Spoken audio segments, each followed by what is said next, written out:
So 2020 turned out to be a tremendously good year for single-family home sales. And you're probably wondering, what do those numbers look like? Well, I have some for you, and I think they may be a little bit surprising. This is Ron Wysocarski with Wise Home Team Realty, and we're going to talk about single-family home sales in the month of December.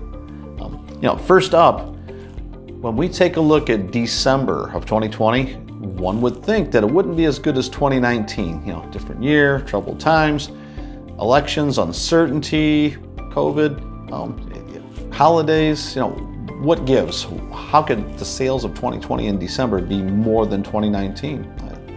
The buyers' desire to move. It's as simple as that. It was simply stronger than their desire to not do anything. So, what are the numbers?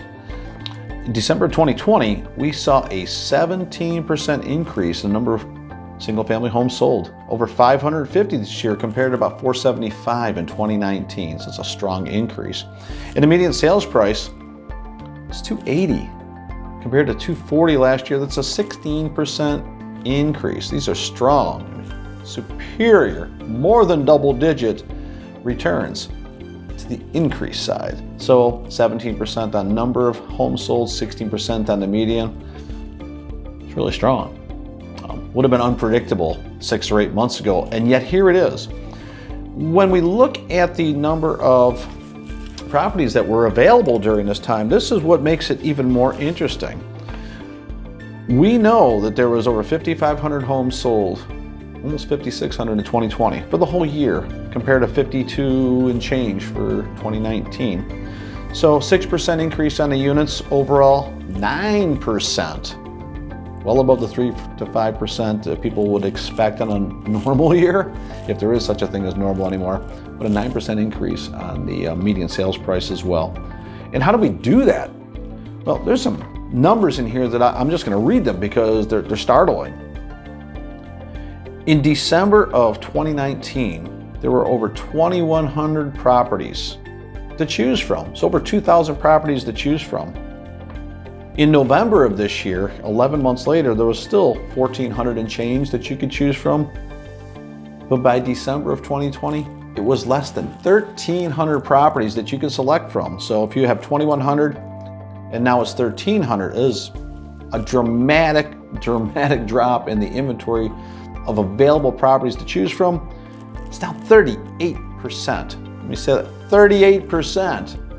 It's a lot less to choose from. In other words, if there used to be 10 to choose from, well, now it's about 6 to choose from. And it makes a difference. And yet sales were up. Overall, in 2020, there was over 8,000, about 8,200 homes were available at some point in time of the year for single-family homes. It was over 9,100, almost 9,200 in 2019. So overall, a big drop for the year, but specifically in December, it just fell off the cliff. So where does this take us? Well, I don't know that we're going to replace 38% worth of inventory overnight in the month of January, but it is a time when people historically come back on the market. And a lot of January inventory has typically been properties that didn't sell in the month of November and December that expired perhaps on December 31st. It's a big day for expired listings. But there weren't that many to expire this year, and yet we do see inventory coming in. Now, it's going under contract very quickly in many cases, so it's inventory in, inventory pending, inventory in, inventory pending, and that's been a cycle, and it's a brisk cycle right now. But we are seeing properties hit the market. They're being scooped up by pent-up demand and buyers that seriously want to move, and it's helping. My suspicion is that as we get further into the vaccine and a better picture on the health scene, a lot of sellers can feel more comfortable putting their homes on the market and allowing others to take a look at it.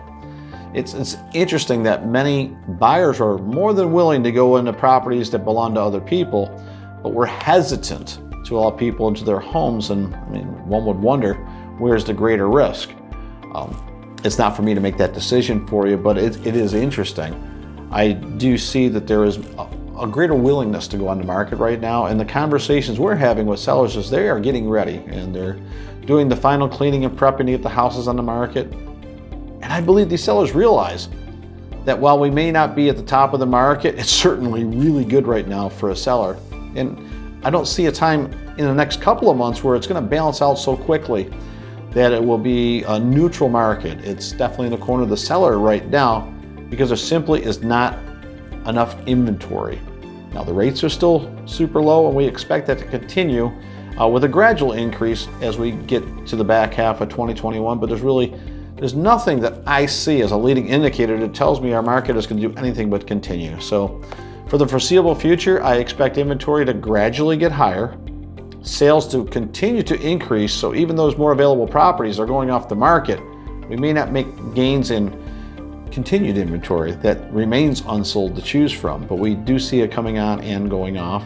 And I do believe the median sales price could be up another 5 to 7% in 2021. So on the buy side, if you're looking at something right now and you can find it, you might be saving yourself another 5% if you wait till the end of the year.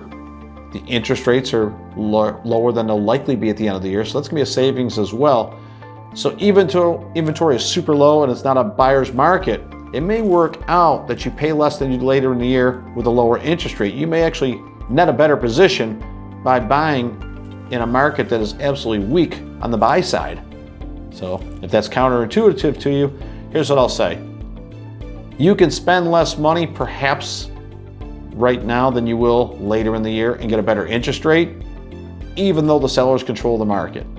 Maybe a better time to buy now than when there's more inventory on the market later on down the year, because we don't believe there's enough appreciable inventory coming in to affect pricing. And there you have it. So if you found this information even at least a little bit interesting, please leave a comment below. We'd love to see your feedback, and absolutely hit the subscribe button. That way you can continue to see videos like this. This is Ron Wysocarski with Wise Home Team Realty.